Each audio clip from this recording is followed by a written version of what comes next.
Paz do Senhor, gente. Estamos aqui hoje mais uma vez no canal EBD Núcleo, priorizando a palavra. Pense num tema forte, priorizando a palavra. Então, já sabe, né? Ame a palavra, viva a palavra. É tempo de nós buscarmos cada vez mais a palavra de Deus, né? Então, a gente vai tratar hoje na lição de número 2 sobre música para Deus ou sobre Deus. É uma interrogaçãozinha que a gente vai descobrir a resposta durante essa ministração dessa aula, tá bom? Então eu já queria começar aqui comentando com vocês algumas situações interessantes que envolvem essa questão da musicalidade brasileira dentro das igrejas, fora a questão também da influência que vem de fora, de outros países e também, por que não dizer, da música secular. A gente vai perceber que, com o passar do tempo, ocorreu uma forte influência, né, especial da música norte-americana dentro da música evangélica. E até hoje existe uma discussão, afinal de contas, que ritmo? O ritmo é de Deus, é do diabo?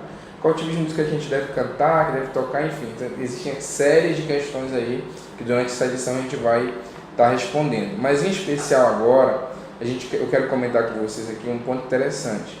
A gente percebe que houve uma certa modificação dos anos 70, 80 para cá, em relação ao tema central das músicas. Você vai perceber que os louvores congregacionais, eles antes eram direcionados de forma exclusiva a Deus, ou falavam uma mensagem bem evangelística, bíblica, ou então adoravam essencialmente a Deus. O que acontece? Você vai perceber, por exemplo, que o hino 15 da harpa cristã, ele vai falar: ó, com cego andei, perdido vaguei, longe, longe do meu Salvador, né? Então foi na cruz, onde um dia eu vi meus pecados, então, cravados na cruz. O que acontece? Você vai perceber que, embora a forma, a expressão no português é colocada como se fosse alguém cantando para algo, mas o sentido todo da música vai tratar sobre cruz, vai tratar sobre Calvário, vai tratar sobre Cristo.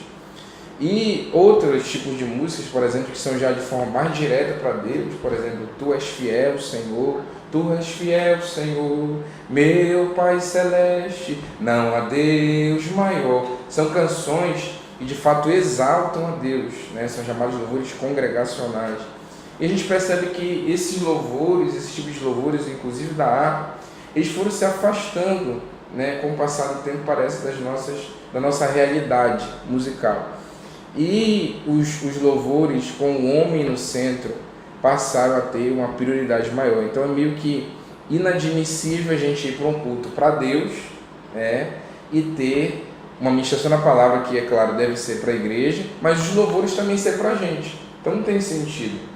Amós, inclusive, vai falar sobre isso, dos cânticos, dos louvores que eram entoados naquele período. Ele vai dizer: Deus falando através da boca do profeta Amós, vocês cantam, vocês louvam, mas para vocês mesmos, porque vocês gostam, e eu rejeito o louvor de vocês. Então, o que está acontecendo hoje é que a gente passa 2 horas no culto, e a 1 hora de louvor que é destinado, que deveria ser para Deus, muitas vezes é para a gente mesmo. Então, a gente canta para a gente mesmo, a gente ouve a palavra para a gente mesmo, então o culto fica mais centrado no homem. Então, fica aqui a nossa palavra já introdutória de que a música sacra, que a gente vai tratar muito sobre isso, ela tem se distanciado bastante, né? As letras estão muito voltadas para o homem e não para Deus. A gente precisa rever esses princípios aí.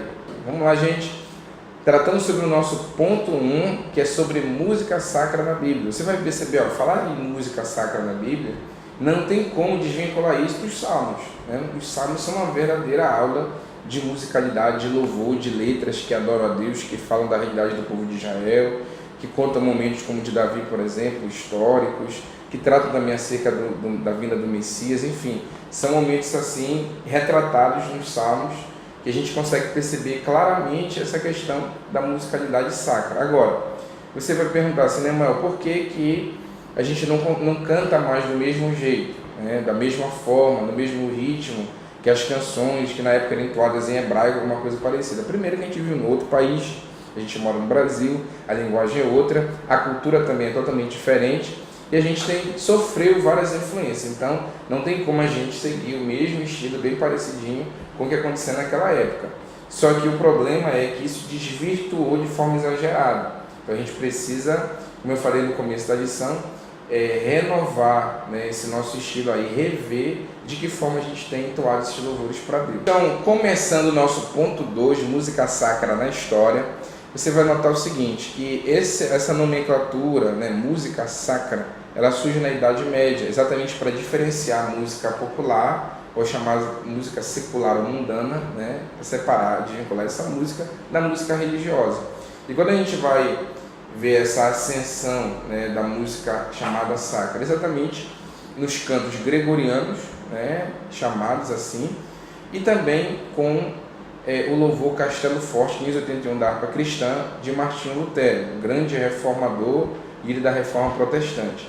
Então ele vai compor essa canção, que é lindíssima, por sinal você pode pesquisar aí depois no YouTube, em outros canais, enfim, e você vai perceber a beleza dessa letra, muito forte, muito bonita mesmo. E se você quiser saber o que é, na essência, uma música sacra, que está biblicamente correta, é só você poder ouvir essa canção, tá bom? Então, na história, os dois grandes destaques que se tem aqui, a edição vai tratar exatamente sobre esses dois pontos. Dentro desse ponto, a gente já pode observar que, antigamente, os monges que podiam cantar para Deus. Depois, quando essa questão da música ela é acessível ao povo, você vai ver que ela ganha também a conotação evangelística. Então, antes era exclusivamente para Deus, e depois também se usa esse louvor para alcançar vidas, para conquistar pessoas. A gente só precisa tomar esse cuidado de que forma esses louvores estão sendo cantados, se não possuem heresias dentro deles, se estão biblicamente corretos, tá bom? Porque muitas vezes, para atender o mercado, para atingir pessoas, para atingir vendas, tá? Cotas de vendas, muitos levitas, muitos cantores na atualidade, eles acabam criando músicas, né, simplesmente com uma inspiração humana para atingir humanos, o coração do homem. E esse não é o propósito do louvor, tá? Se a gente for analisar, ele deve ser direcionado a Deus ou então de uma forma para evangelizar, alcançar biblicamente alguém. Sobre essa questão da música sacra na história ainda, você sabia que o hino da Inglaterra está contido na harpa cristã? Tem uma ligação muito forte com a harpa cristã.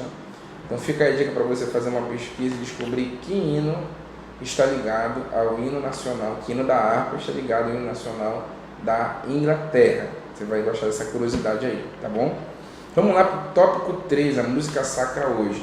Esse tópico aqui da música 3, ele vai tratar exatamente sobre a influência que vem inicialmente da Europa, tá? Atravessa o Atlântico por meio dos ingleses, época da colonização, que foi atingindo várias nações, e essa música ela vai sofrer uma influência de musicalidade negra, né, dos africanos, e ela vai ganhar uma outra conotação a partir desse tipo de influência que alcança a gente até o dia de hoje, tá? Okay? Os corais, os louvores congregacionais, eles vão também sofrer esse tipo de influência também, musical. Top 4, tá? Ponto 4, tópico 4, vai falar sobre a música sacra aqui no Brasil, nessa nação abençoada por Deus, tá? Você vai analisar que a música sacra tem duas subdivisões aqui, fica ligado. A primeira, cantada pelo coral, e também o cântico congregacional, que são nossos inários, no hino da harpa, tá bom? Nos hinos da harpa. Existe como eu já toquei aqui, uma forte influência europeia, tá bom? E americana nesses louvores também. Para concluir essa aula de hoje, esse bate-papo aqui sobre a questão do louvor, eu queria dizer uma coisa para vocês, tá? Os louvores são compostos por homens, é claro que oram a Deus, buscam, mas são homens que refletem a nossa cultura, analisam a situação que o Brasil, inclusive tem uma canção belíssima que trata dessa questão social, você pode pesquisar, eu acredito que o título é Brasil Olha para Cima, de João Alexandre, tá? Confiram, assistam, fala da realidade do Brasil, tocando na questão bíblica de justiça social, né, de oração, de olhar para cima. Então é incrível essa canção. Então, além dessas canções compostas por homens, tá, a gente observa que atinge o nosso coração por meio da ação do Espírito Santo de Deus. Você vai perceber também que os salmos, que são louvores diretamente direcionados a Deus, eles também vêm tocar no nosso coração, tocam o coração de Deus e atingem também a gente nas nossas necessidades. Então, eu queria deixar aqui frisado que essa lição ela vem tocar muito forte nessa questão do endereço do louvor, tanto na questão vertical, né, como também horizontal, ou seja, fala, trata com Deus diretamente, mas também toca no coração do homem. O louvor, ele atinge o coração de Deus, mas também ele atinge a gente. Então eu queria deixar aqui bem claro que o nosso desejo, a minha oração na verdade é para que a igreja brasileira refaça um planejamento no sentido de voltarmos à essência do louvor exclusivo para Deus, cantarmos mais para Deus, né? Tem aqueles louvores de autoajuda, receba a sua bênção, receba a sua vitória, você é isso, você é aquilo. Esses louvores, na minha opinião, não são para ser cantados na igreja. Igreja é culto, culto é para Deus, tá bom? Esses louvores você ouve no seu carro, você pode ouvir na sua casa, no seu quarto, lavando aquela roupa, né, Jorge? Lavando aquela louça para sua mãe, né, adolescente? Varrendo aquela casa, ajudando o pai e a mãe, e aí você está ouvindo aquela rádio, ouvindo aquele louvor, que vai tocar o seu coração, emocionar a sua alma, mas no culto são momentos que a gente separa para Deus, e aí nesse caso o louvor sacro, a música sacra deve ser colocada mais em evidência, precisa voltar a ter mais evidência nos dias de hoje. Então fica aqui essa mensagem, cantemos mais para Deus, cantemos mais sobre Deus, louvemos mais ao Senhor.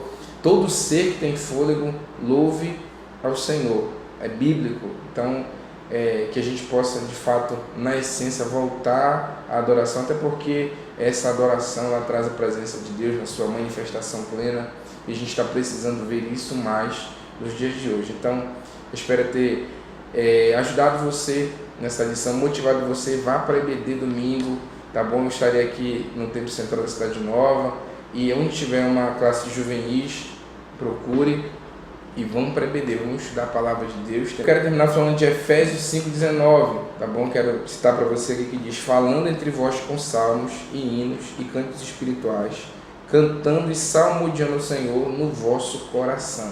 Então, é um convite de Deus para que você venha louvá-lo, adorá-lo. Nós nascemos para adorar a Deus, tá bom? Deus abençoe você. Gente, só lembrando que na próxima lição, não ficou natural, né? Fica lendo a revista, Gente, só lembrando uma coisa, na próxima lição nós vamos tratar sobre música secular. Então, pode ouvir, pode escutar que tipo de música e a letra, música mundana, ritmo do diabo, tanta coisa que tem nessa lição preciosa. Se eu fosse você, eu não perdia a cena do próximo capítulo. Então a gente vai tratar sobre música secular. Mas agora sim, eu vou